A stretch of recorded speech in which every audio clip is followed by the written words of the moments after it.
겨울은 언제 오는가? 겨울은 어떻게 오는가? 어떤 사람은 이렇게 말할지 모르겠어요. 아니 뭐 12월이 되면 겨울 아닌가요? 네. 그러나 이 질문에는 계절적인 질문뿐만 아니라 인문학적이고 철학적인 물음표가 담겨 있는 질문입니다. 왜냐하면 인생에도 사계가 있어요.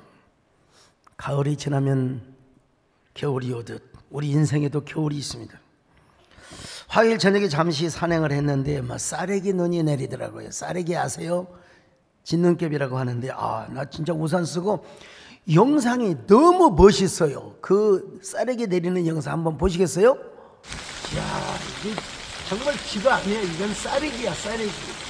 이 서울말로 말하면은 그 진눈깨비라고 하는데요.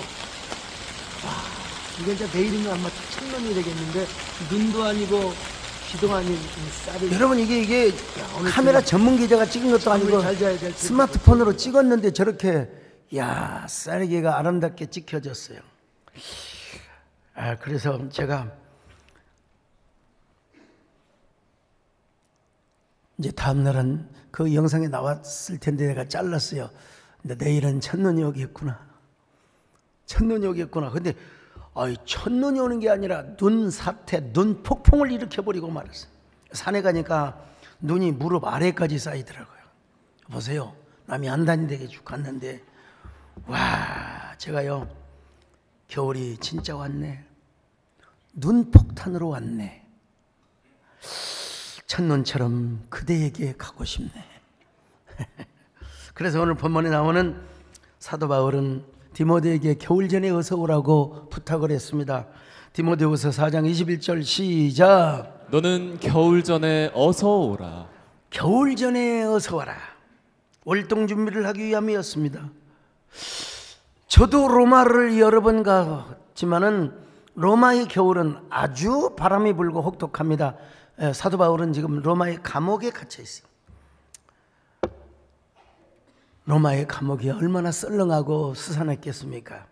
그래서 바울은 디모데에게 겨울 전에 두꺼운 외투를 가져와라. 외투. 자, 디모데후서 4장 13절 시작. 네가 올 때 내가 트로아 가보의 집에 둔 겉옷을 가지고 오고.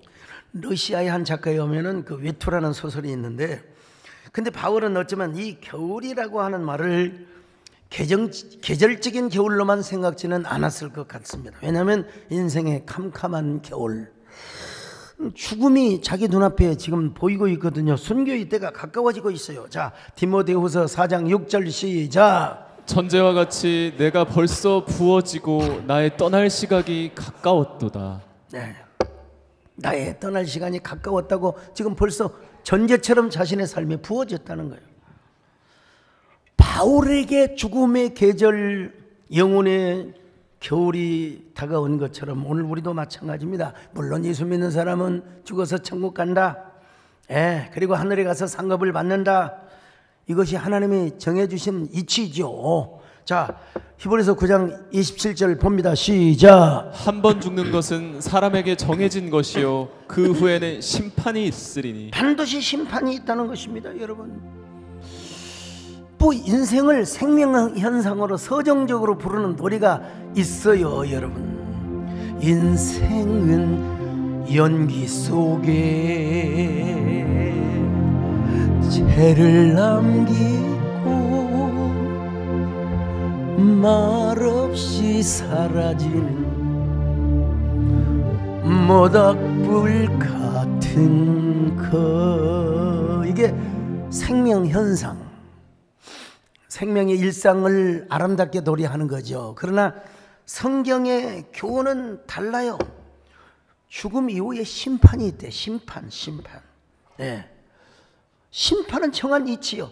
근데 그 심판을 똑같은 이야기인 것처럼 보이지만 요한복음 5장 24절에 보니까 또 이렇게 말씀하고 있어요. 자, 요한복음 5장 24절 같이 봅니다. 시작. 내 말을 듣고 또 나 보내신 이를 믿는 자는 영생을 얻었고 심판에 이르지 아니하나니 사망에서 생명으로 옮겼느니라. 자, 여러분, 히브리서 9장은 심판이 있다. 그런데 또 요한복음 5장에서는 심판에 이르지 아니하고 영생에 이른다, 이렇게 말씀하고 있어요. 뭐가 다르냐? 히브리서 9장 27절은 바로 재판, 저지먼트로 이해하시면 됩니다. 우리 모두는 하나님 앞에 가서 재판을 받아야 돼요. 예수 믿으면 천국이고 또 의로운 사람이고 또 믿지 않으면 어쩔 수 없는 이야기를 제가 성경의 사실을 말씀을 드려 지옥이고, 그래서 재판에서 예수님의 보혈로 우리가 의인으로 최종 판정을 받게 되어 있어요. 요한복음 5장 24절에서는 심판, 지옥으로 가는 이 정죄, 여기서 우리가 해방을 받는다, 영생을 얻게 된다는 거예요. 우리는 그런 의미에서 정죄는 당하지 않는다는 것이죠. 그렇지만 육신으로만 보면 모든 인생은 죽었거나 지금도 죽음의 길로 달려가고 있습니다. 생의 한 여정, 생명의 현상으로만 바라본다면 사실 인생은 한 줌의 재가 됩니다. 납골당을 안 해도 어차피 우리는 한 줌의 흙으로 돌아가게 되어 있어요. 땅이 묻어도. 그런 의미에서만 본다면 우리 인생이 참 짧아요. 얼마나 짧은지, 이번 주도 얼마나 빨라버렸는지 제가 진짜 공적으로 사과합니다. 백인철 선생님께 전화 드린다는 게 그냥 금방 핸드폰 바쁠 때는 꺼놓고 살고 그냥. 그래서 다윗이가 이렇게 고백을 합니다. 자, 시편 39편 5절입니다. 시작. 주께서 나의 날을 한 뼘 길이만큼 되게 하심에 나의 일생이 주 앞에는 없는 것 같사오니. 여러분, 다윗의 왕의 길이가 한 뼘이래요. 한 뼘. 그러니까 주님 앞에서는 하나의 점이야. 아니, 다윗 왕은 누굽니까? 오늘 이현주 의원님 오셨습니다마는 국회의원 4년이에요. 근데 다윗 왕은 절대 권력입니다. 절대 권력입니다. 40년 동안 왕 노릇을 했던 사람이 우리 앞에서 그런 얘기면 좀 그렇지요. 그런데도 주님 앞에 한 뼘 한 뼘. 손바닥만한 인생. 손바닥 한번 펴보세요. 손바닥만한 인생. 제가 이때쯤이면 자주 하는 이야기인데, 하나는 땅 따먹기, 하나는 표딱지, 또 소풍 가서 돈업이하고 이런 얘기인데, 다 뭐냐면 손오고 손모가지하고 관련이 되어 있는 놀이입니다, 여러분. 손바닥과 관련되어 있는. 옛날에는 막 말 안 듣고 홍시가 뭘 훔쳐면 저러면 솔로 손모가지 했거든요. 요즘 블랙핑크의 로제와 브루노 마스가 부른 아파트라는 노래가 유명하지 않습니까? 여러분 아시죠? 아파트, 아파트, 아파트, 아파트. 여러분 기억나지 않으세요? 어린 친구들과 표딱지 따먹기 할 때, 또 땅 따먹기도 마찬가지죠. 가위, 바위, 보. 이게 일본의 영향을 받았는지 몰라도 우리 동네에서는 가위바위보 안 했어요. 시골 잘해서 장깨 세요. 자, 제 손을 잘 보세요. 자, 장깨 세요. 이게 세상을 살아가는 처서였더라고 보니까요. 그 표딱지를 팍 쌓아놓고 엿장수 아저씨가 와서 팔았잖아요. 그걸 넘어뜨려야 돼. 이렇게 쌓아놓고 손을 호 풀면서 이걸 기술적으로 잘해야지 딱 치면 안 넘어가요. 호 풀어가지고 이렇게 해야 돼요. 그것도 안 해보셨나? 참. 표딱지를 모르는 분과는 인생을 논할 필요가 없습니다. 손주 안 보더라도 표딱지는 알아야 돼요. 그걸 다 잃어버리면 반우울증 환자가 돼 잠 못 이룹니다. 그게 별거라고 표딱지에 목숨을 걸었던 어린 시절이 있어요. 근데 다행히 죽지는 않았어요. 근데 그걸 땄다? 저희 서울에 계신 작은아버지가 오실 때 가스명수 이런 거 사오셨어요. 그 박스를 절대로 버리지 않습니다. 그리고 그걸 박스를 가지고 가서 표딱지를 다, 거기에 동그라미 표딱지, 옛날에는 막 교과서 접어가지고 발로 치는 이런 표딱지도 있는데 고급스러운 손으로 이렇게 탁 치는 거예요. 그걸 한 박스 딱 나누면요, 얼마나 마음이, 이건 황홀 모아지경?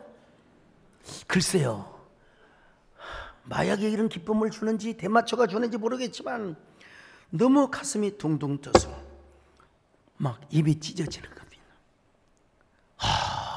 너무 좋아서 이 기쁨, 이 기쁨, 표딱지가 주는 거, 이 기쁨. 근데 이 기쁨도 잠시에 잠시. 그냥 땅거미가 어둑어둑어둑어질 때 다 높은 고개턱에서 저희 아버님 소리가 카랑카랑 하셨거든요. 네, 성대 아끼기 위해서 소리를 지르진 않습니다. 강석아,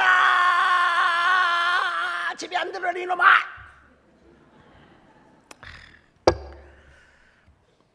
그거는 이 쳐죽일 놈 같으냐고, 이런 이리다. 그리고 그렇게 따먹었던 표딱지를 소주 끓이는 아궁이에다가 다 집어넣었대요. 막 저 사랑방에 가서 엉엉 울었어요. 밤새도록 원망하며 세상에 아버지가 돼요. 여러분, 아이들 키우는데 게임하면 좀 놔두세요. 그걸 막 손 찍어 먹으라고 또 막, 엄마 나 손 찍어 보면 경찰에 신고할 거야 또 막. 저 그래도 1, 2등 했어요. 그걸 좀 놔두면 얼마나, 어차피 인생은 호모 루덴스인데. 그 막 엉엉 울면서 아버지를 원망했어요. 속으로 말이야, 남의 아버지는 아프고 잘도 돌아가시더만 말이야. 근데 뒤돌아보니까 저희 아버님 88세까지 사셨는데 뒤돌아보니까 저희 할머니는 96세까지 사셨어요. 이게 우리 인생인 것 같아요.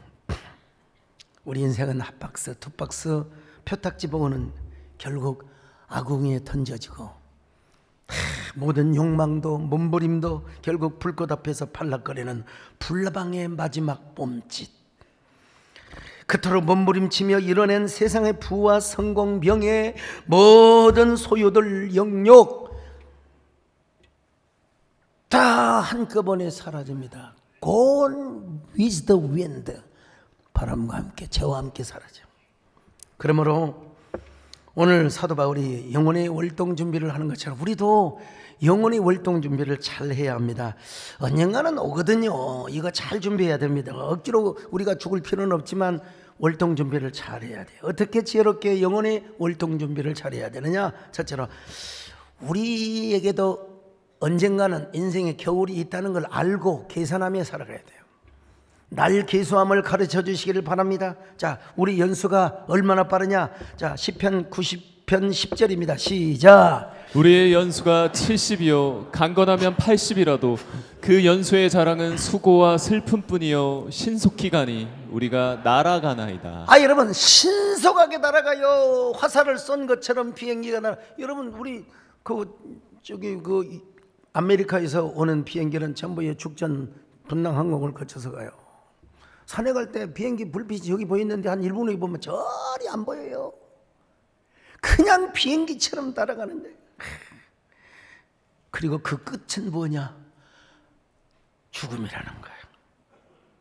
그러므로 우리가 언제 죽을 것인가? 날 계수함을 가르치며 우리가 지혜롭게 살라고 모세는 고백하고 있습니다. 시편 90편 12절입니다. 시작. 우리에게 우리 날 계수함을 가르치사 지혜로운 마음을 얻게 하소서. 나에게도 겨울이 온다. 하나님 지혜롭게 살게 하여 주옵소서. 톨스토이 단편 소설은 이반 일리치의 죽음이라는 소설이 있습니다.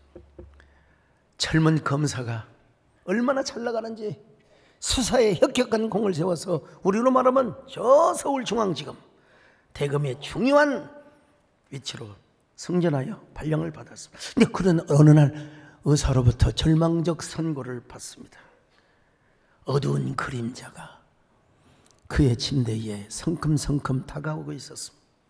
병원에 스산한 침대에 누워서 그는 대학교 1학년 때 배웠던 논리학의 초보 3단 논법을 떠올립니다.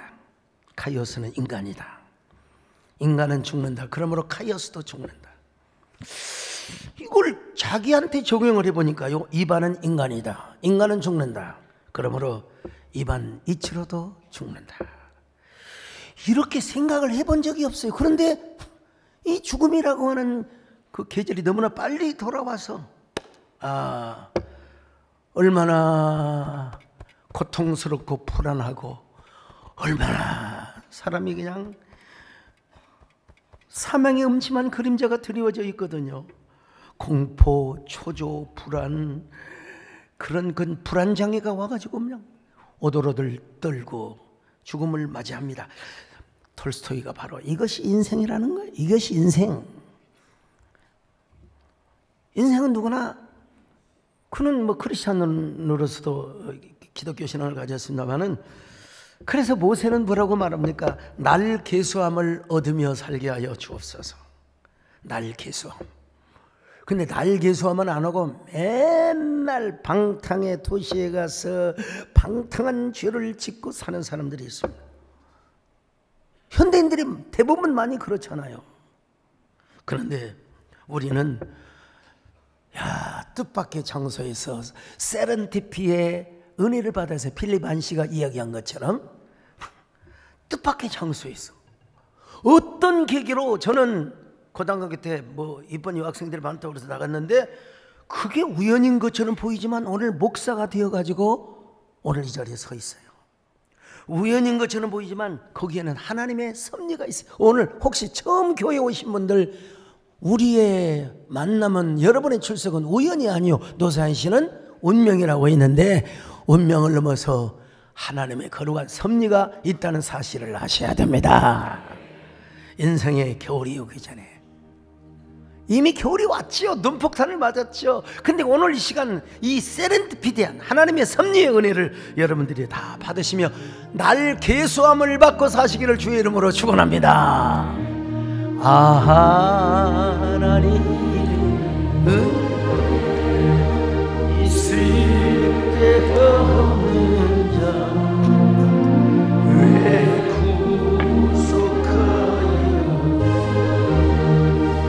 난 알 수 없도다. 내가 믿고 또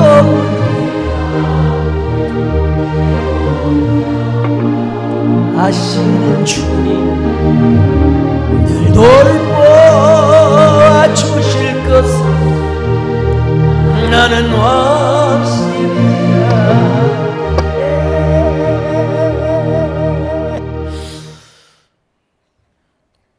죽음의 겨울만 생각하지 말고 이제는 예수 그리스도를 최고의 보화로 여기며 살아야 됩니다. 예수 그리스도가 최고의 보화라. 자, 히브리서 11장 25절로 26절을 같이 봅니다. 시작. 도리어 하나님의 백성과 함께 고난받기를 잠시 죄악의 낙을 누리는 것보다 더 좋아하고 그리스도를 위하여 받는 수모를 애굽의 모든 보화보다 더 큰 재물로 여겼으니 이는 상 주심을 바라봄이라. 제가 최근에 읽은 책이 있어요. 저희 교회 집사님이자 숙명여자대학교 중문과 교수이신 우리 이소동 교수님이 쓰신 공명과 노정이라고 하는 책입니다. 여러분, 그 많은 책을 어떻게 다 읽습니까? 이제 제가 대충 봤어요. 밑줄까지 쳐주셔가지고 대충 봤는데 마음이 꺼림칙해가지고 또 대충 봐서도 안 될 책입니다. 여러분, 이 책은요, 에세이 읽듯이 읽을 책이 아니라 굉장한 깊은 심오한 철학적인 책이기 때문에 제가 다시 한번 정말 주경야독을 했습니다. 그리고 나서 유레카의 감탄사를 외쳤습니다.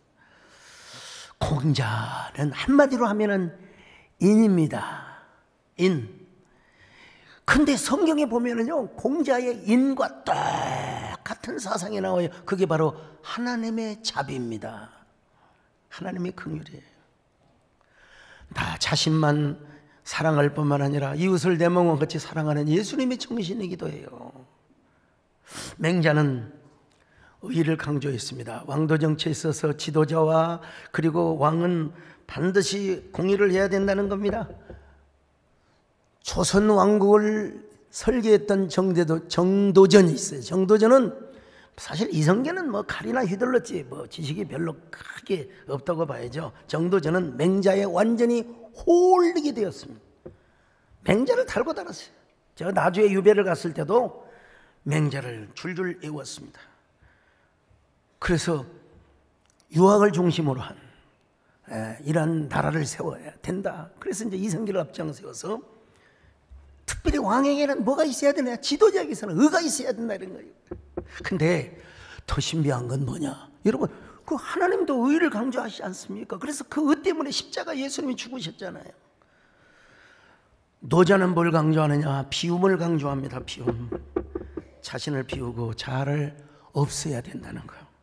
참, 이 부분에서 보니까 통나무와 명주실을 예로 삼는데, 여러분 성경에 보면 바리새인들이 있잖아요. 막 자기가 막 성하고 거룩하고 또 그냥 뭘 많이 알고 또 인이 있고 의가 있다고 하는 걸 여러분 예수님이 얼마나 비난을 했어요. 근데 누에꽃이와 그리고 또 통나무처럼 분명히 꽃이 이기는 꽃이 속이 비어 있어요. 분명히 소강석이 있는데 그 안에 누가 있느냐? 예수님이 존재하고 있다 이 말이죠. 그래서 의도적으로 성, 지, 인, 의를 추구하지 말고 그냥 자연적으로 그것이 따르게 하라는 거예요. 자연적으로 그것이. 이야, 이거 예수님의 정신과 너무 비슷합니다. 아마 10여 년 전 됐을 겁니다. 제가 예수님의 비움과 노자의 정신에 대해서 제가 글을 쓴 적이 있습니다. 여러분. 많은 철학자들 그리고 진보신학자들은 이렇게 말합니다. 예수님의 정신과 노자의 정신이 너무나 똑같다고. 물론 제가 전적으로 동의하지는 않습니다. 그 본질이 다르기 때문에. 그런데 여러분, 장자는 인생을 어떻게 살아가야 하는지, 즉 의식의 해체를 통한 무대의 자유 추구를 하라고 강조하고 있습니다. 다시 말하면 인간 의식이 해체되고 비의식의 삶을 살아가야 도가 회복이 된다. 이거 예수님과 너무나 비슷해요, 사실은요. 그래서 보니까 노자와 장자는 거반 비슷하고 좀 장자가 노자를 해석했다고 할까요? 우리 이소동 집사님도 그런 표현을 하셨습니다만은 제가 이 심오하고 깊은 내용을 쉽사리 요약해서 소개하고 설명하는 것이 내가 우리 이소동 집사님 교수님께 좀 누가 되는지는 모르겠습니다만은 근데 감사한 게 이 심오한 이 철학 그야말로 이 형이상학을 다루는데 뭐라고 얘기하냐, 나는 여러 가지 요인으로 인해서 그리고 여러 가지 경험으로 인해서 나는 기독교 신앙을 갖고 있는 사람이라고 딱 밝힙니다. 그 깊은 기독교 신앙이 있음에도 불구하고 또 공자와 맹자, 노자와 장자의 사상을 설명한 것이에요. 여러분, 제가 신학교 다니던 시절에 유명한 분이 계셨어요. 그분이 고인이 되셨습니다마는 공자, 맹자, 노자, 장자 이런 분은 하나님께서 이방인에게 보내주신 선지자, 이방인을 위한 선지자라고 이 얘기를 했어요. 물론 그 얘기했다가 몰매를 맞았습니다. 그냥 몰매를 맞았어요. 제가 보기에도 선지자라고 표현하는 데는 무리가 있다고 봅니다. 좀 무리감이 있어요. 그러나 그들이 비록 예수님의 도는 몰랐지만 메시아의 어떤 그 십자가와 부활과 그 구원의 복음은 몰랐다고 하지만 제가 목사의 양심으로 이야기한다면 하나님이 허락하신 일반 은총 안에서 학문을 했고 또 인간과 인간 그리고 시대와 사회의 안녕과 질서를 세우며 살도록 가르쳤던 큰 인문학자요, 사상가요, 철학자라고 말하는 것은 제가 전적으로 동의합니다. 그럼에도 불구하고 안타까운 부분이 있습니다. 공자의 제자가 물어봤습니다. 선생님, 사람이 죽으면 어떻게 됩니까? 공자가 말합니다. 내가 이 세상의 삶도 모르는데 죽음 이후의 길을 어떻게 알겠느냐? 미지생 언지사. 중국 발음으로 하면은 웨이지성 엔지수. 좀 발음 비슷한지 약간 조선적 같죠? 네. 공자님이 여러분 뭐라고 말씀한 줄 아십니까? 내가 아침에 도를 깨달으면은 저녁에 죽어도 좋다. 우리 너무 잘 아는 얘기 아닙니까? 조문도 석사 가이라. 중국 발음으로 하면은 자우 웬 다오 시스 거의. 조선적이라 생각하시고 그냥 너무 놀라지 마세요. 제가 대충 뭐 이런 노래도 좀 할 수 있습니다, 여러분. 이거 중화권에 가서 제가 마이크 들고 처음에 설교하기 전에 이 노래부터 한번 부릅니다, 여러분요.天秘密，你笑得甜蜜蜜，好像花儿开在春风里，开在春风里，在哪里，在哪里见过你？你的笑容。你的笑容就让休息。 중국은 뭐 시양시 이런 게 보통이어가지고요. 여러분 맹자도 마찬가지고 노자 장자도 그 시대에 사람들이 선하게 살고 전쟁하지 말고 좀 평화롭게 살도록 시대의 어떤 그 안녕과 질서를 위해서 주신 일반 은총의 영역에서 뭐라고 할까요? 사상가요? 또 철학자라고 할 수 있죠. 또 그런 의미에서 우리가 예수를 믿지만 그런 걸 공부를 또 할 필요도 있는 겁니다, 여러분. 맨날 우리가 성경만 보는 게 아니라 이런 공부를 할 필요가 있다고 봅니다, 여러분. 그런데 죄송하지만 그분들은 죄 문제와 죽음의 문제를 해결해 주지 못했어요. 어떻게 죄 용서함을 받고 죽음의 문제를 해결할 것인가, 부활을 이야기하지 못했습니다. 이건 석가모니 부처님도 마찬가지입니다. 업보중생 제도불능이라 자기가 지은 죄는 자기가 다 담당해야 돼야 어떤 법과 시스템으로도 막을 수가 없다는 거예요. 근데 성경은 뭐라고요? 죄값은 사망이라. 자, 로마서 6장 23절 시작. 죄의 삭은 사망이요 하나님의 은사는 그리스도 예수 우리 주 안에 있는 영생이니라. 그러므로 우리가 이 땅에서 종교 중에 종교, 참 종교, 우리가 하나님의 은혜로 예수를 믿게 한 거, 하나님의 자녀가 된 거, 그리고 우리 인생에 있어서 가장 큰 부하, 예수님을 만난 거, 예수님을 가장 귀한 부하로 여러분 삼는 거, 이거 정말 뭐라고 할까요? 다행 중에 다행이요. 그야말로 거룩한 이 세상에 베스트 원이 아니라 넘버 원이 아니라 올리 원의 축복으로 하나님이 우리를 구원하신 줄로 믿습니다. 세계적인 암 전문 학자이신 김의신 박사님과 식사를 하는데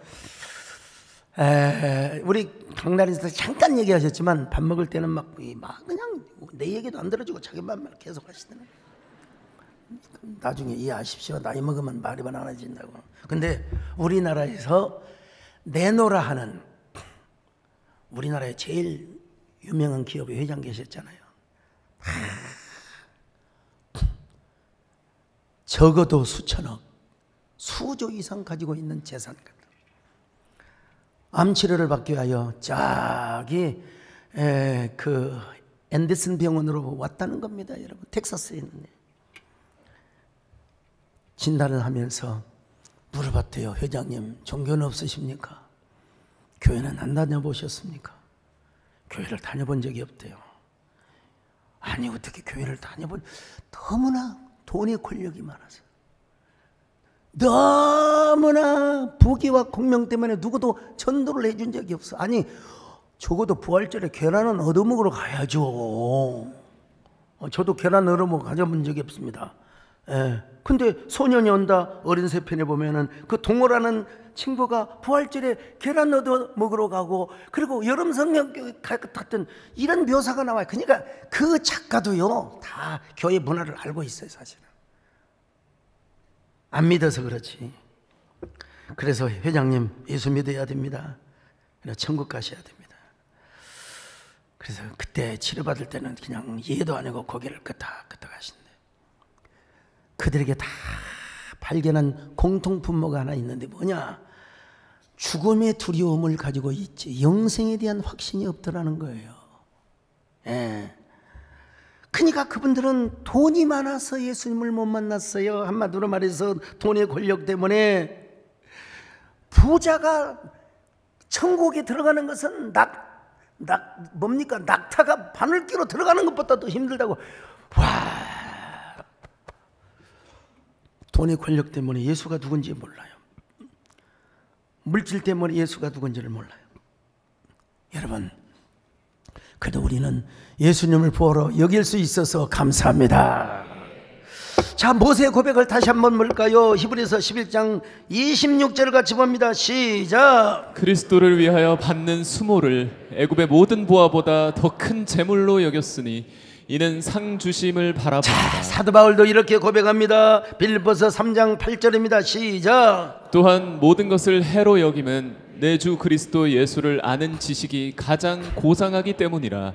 내가 그를 위하여 모든 것을 잃어버리고 배설물로 여김은 예수님 때문에 모든 걸 잃어버리고, 그리고 세상의 모든 것을, 정말 죄송합니다, 배설물로 여겨. 배설물. 여러분이 편을 보고 그 변기통에 있는 변을 보고 아름답다, 아름다운 그대여, 천년처럼 가고 싶다, 그런 생각해요. 그냥 바로 물 내려버리지. 근데 자기가 가지고 있었던 그 바리새인의 권력, 유대인의 권위, 그 영광, 그 그리스의 철학에 능통한 철학 박사, 이런 걸 다 해로 여기고, 또 뭡니까? 배설물로 여기고, 그 모든 것은 뭐냐? 예수 그리스도를 얻기 위함이요. 예수 그리스도를 얻기 위함이요. 오늘 예수님을 얻으시기를 바랍니다. 이런 사람은 어떤 삶을 사느냐? 즐기는 삶을 살아요. 이게 호모 루덴스라고 하는데, 유의하는 인간, 놀이하는 인간을 말하는 겁니다, 여러분. 예. 축구 선수 손흥민 선수도 여러분 축구를 노동으로 하는 게 아니에요. 꼴딱하게 이렇게 찍잖아요. 예. 재미로 한대. 즐기면서 해야 돼. 즐기면서 한다. 오늘 여러분, 예수님을 부하로 여기는 사람은 교회 나오는 걸 그냥 부담스럽게, 이렇게 날씨가 눈이 왔는데 무슨 교회를 나가냐고 말이야. 우리 만나러 때는 억지로 왔다. 그러고 교회 나온 사람 계십니까? 여러분, 교회 나오는 걸 즐기며 나오세요. 재미로 나오세요. 아니, 설교 시간에 볼 것이 없어 핸드폰을 이러고 여러분, 그 핸드폰이 착살나버리시기를 바라지 않습니다, 제가. 여러분, 예수 그리스도 안에서 우리가 정말 즐거워해야 돼요. 소망이 있어야 돼요.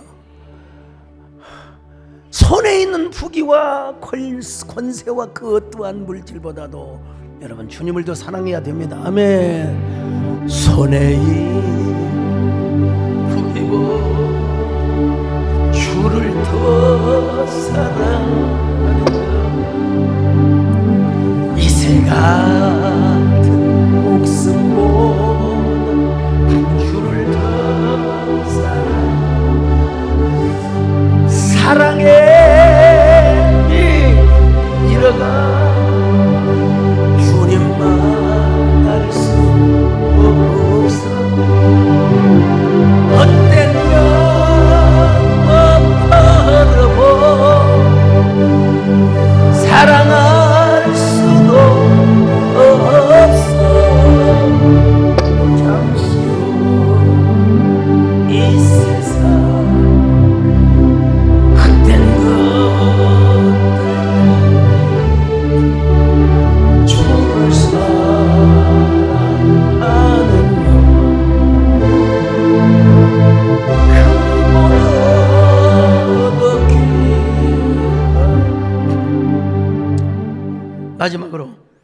세 번째, 영광스러운 천국의 삶과 상급을 준비하는 삶을 살아야 돼. 참 예수님께서 사도 요한에게 천국을 어떤 모습으로 보여준 줄 아십니까? 신부가 신랑을 위하여 단장한 것처럼. 진짜 여러분, 장가 가던 날 첫날 밤 우리 잡시다 그런 사람이 있어요? 여러분, 추리할 때 보면요, 인사하러 올 때는 영 아닌데 와, 추리할 때 보면 막 눈썹도 길게 달고 완전 인형이야. 네. 요한계시록을 기록한 사도 요한은 남자에게 있어서 가장 소중한 게 뭔 줄 아십니까? 처음 사랑입니다. 근데 왜 여자들이 끄떡끄떡합니까? 여자도 마찬가지예요. 처음 사랑은 그냥 그대로 둔 게 좋아요. 내가 옛날에 이런 사랑이 있었는데 그렇게 고백 안 하는 게 좋습니다. 그냥 가슴에 묻어두는 게, 흑백사진 앨범으로 두는 게 아주 좋습니다. 근데 이 신혼 첫날 밤이 얼마나 가슴 두근거리고 얼마나 설레는, 그냥 어찌 보면 그냥 환희 리조이스보다 더 중에 막 스릴 서스펜스가, 손이 떨려서 떨려. 사도 요한에게 어머니를 잘 모실 것을 부탁했어요. 요한복음 19장 26절 시작. 예수께서 자기의 어머니와 사랑하시는 제자가 곁에 서 있는 것을 보시고 자기 어머니께 말씀하시되 여자여 보소서 아들이니이다. 여자애는 존칭말입니다. 어머니 여사님, 제가 십자가에 죽지만 저 요한이가 아들 노릇을 해줄 겁니다, 이런 말이에요 지금. 근데 사도 요한은 어머니를 모시기 위하여, 예수님의 어머니를 모시기 위하여 교회 전통에 하면 호레비로 살았대. 혼자 총각으로 살았대. 총각. 이 총각으로 사는 사람에게 있어서 결혼의 신비, 한몸됨의 신비.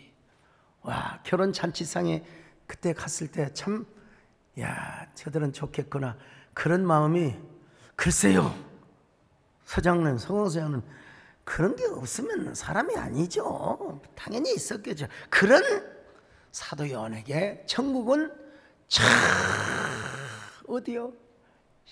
신부가 아름답게 단장한 그런 모습과 같이 하늘에서 내려와 분당이든 판교든 간에 하도 결혼식을 많이 다니니까 어딘가 모르는데 진짜로 결혼 신부가 저 위층에서 유리 엘리베이터로 쫙 내려오더라고요. 쫙.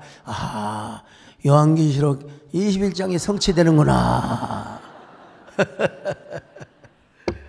그런가 하면은 새 예루살렘 성이 있는데 그 성곽은 금과 진주로 되어 있다고.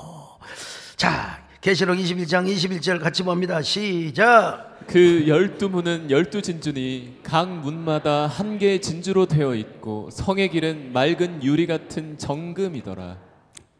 우리 정건사님 세대, 우리 옛날 S세대 그 세대론자들의 여러분, 천년왕국이 오면 우리가 믿지 않는 자들을 심판하고, 그리고 황금석 보석으로 꾸며진 집에서 우리가 왕노릇하며 설교합니다. 뭐 그런 말에도 은혜가 되긴 되지만, 근데 여러분, 황금이나 진주는 시공간 3차원의 세계에 있는 거예요. 천국은 물질 세계를 초월합니다. 물질 세계. 그러니까 3차원의 세계, 그 이상의 세계에 우리가 천국 주여 부르면 이 소리 속도가 언제 어디에 있는 하나님의 나라로 여러분 금방 상달이 됩니까? 그런데 그냥 여러분 기도하잖아요. 아버지 불러만 봐도, 그러면 오냐 하고 감동이 오는 거예요. 그러니까 여기서 진주나 금은 실제 진주나 금이라고 생각하면 안 돼요. 어차피 이 구약적 언어, 또 좀 특이한 경우는 고대 근동의 신화적인 이러한 배경이 전혀 없다고 할 수는 없어요.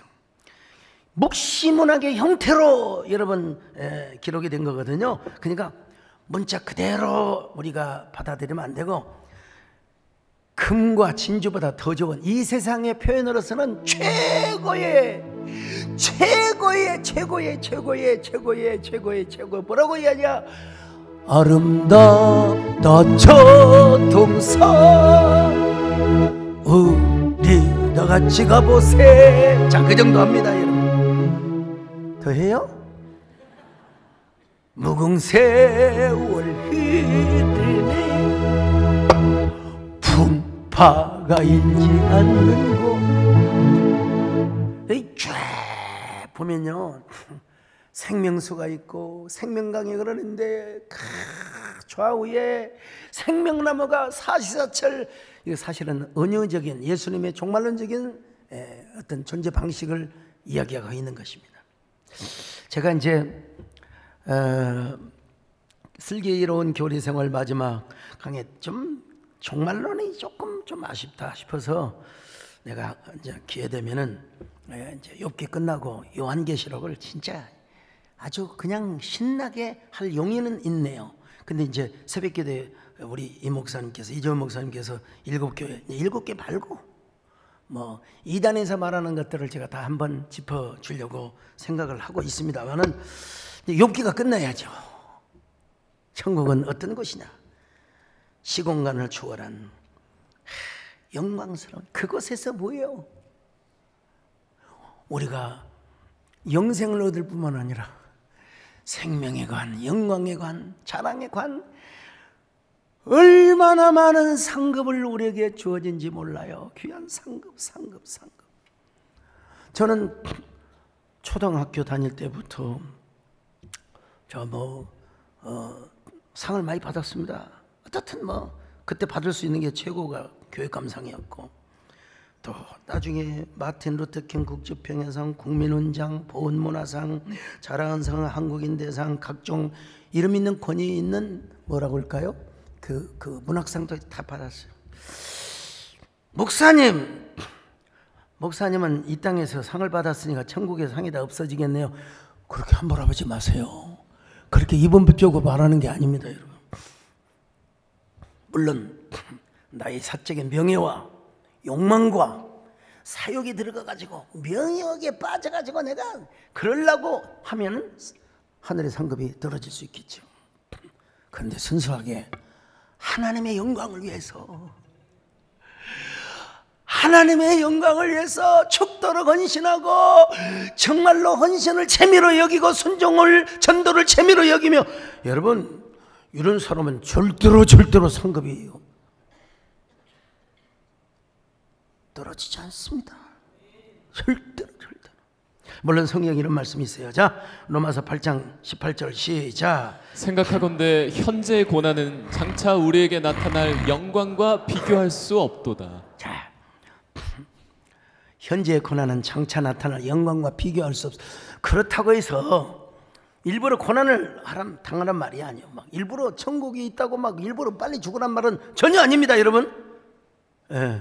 그렇지만 주님의 이름으로 당하는 고난은 우리 하나님이 반드시 저 영원한 천국에서 갚아주심을 믿습니다.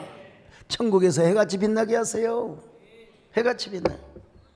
아이고, 어떤 분이 그러더라고. 목사님, 욥이가 나중에 갑절 축복을 받았을지언정 뭔 그렇게 고난을 어떻게 당한다요. 나한테 와서 그런 얘기를 하시더라고. 맞는 얘기는 얘기죠. 그러나 이 또한 과정입니다. 과정. 고난받는 이들이요, 이 또한 지나가고 다 과정에 불과합니다. 예. 저 보니까 젊었을 때 하는 고난 하나님 다 갚아주시더라고요. 뭐 천국에서는 말할 것도 없지만 이 땅에서도. 우리 정권사님 그 젊은 시절에 청승 과부 어르신께서, 과부 집사님이 세상에 여러분 이런 강대상을 지고도 가기 힘든데 이걸 메고 가서 교회에다가 갖다가 바치고, 이게 다 하나님께서 상급으로 갚아주시고 또 이 땅에서 또 많은 걸 보상 받으셨잖아요. 오늘 저녁에 박선혜 전사님 오시는데 젊을 때 정말 그런 찔레꽃 여자입니다. 찔레꽃. 그 책을 읽고 이호 여사님이 곧 내일 모레 우리 교회에 나오는 최진 박사님이 그 DJ에 대한 지혜서를 만든다고 와서 좀 축사를 해달라고 하는데 가긴 가야 되는데요. 다시 은혜 받고 도전받기 위해서, 다시 은혜 받고 도전받기 위해서 우리가 더 추워지기 전에, 인생의 겨울이 더 가까워지기 전에 여러분 주님께 더 가까이 나가시기를 바랍니다. 주님을 보아로 여기시기를 바랍니다. 아이 목사님, 저는요 유흥업소나 노래방이나 뭐 방탕한 뭐 이런 그런 곳에 가지 않아. 그런 방탕한 삶을 살지 않아도요, 우리는 어느덧 우리도 모르게 아파트 신도시 문화에 세속화돼 있어요. 세속화돼 있어요. 이 세속화 신앙에서 주님 중심으로 회복하시기를 바랍니다. 당신의 그 섬김이 천국에서 해가 지나, 당신의 그 섬김이 천국에서 해가 지나. 하나님, 우리의 삶이 천국에서 해같이 빛나는 저희들 되게 하여 주시옵소서. 천국에서 해같이 빛나는 저희들 되게 하여 주시옵소서. 감사합니다. 예수님의 오늘 주님을 보아로 삼으면서 하나님 우리의 삶을 주님 앞에 드리는 거룩한 호모 루덴스의 삶을 살 수 있도록 축복하여 주시옵소서. 예수님의 이름으로 기도합니다.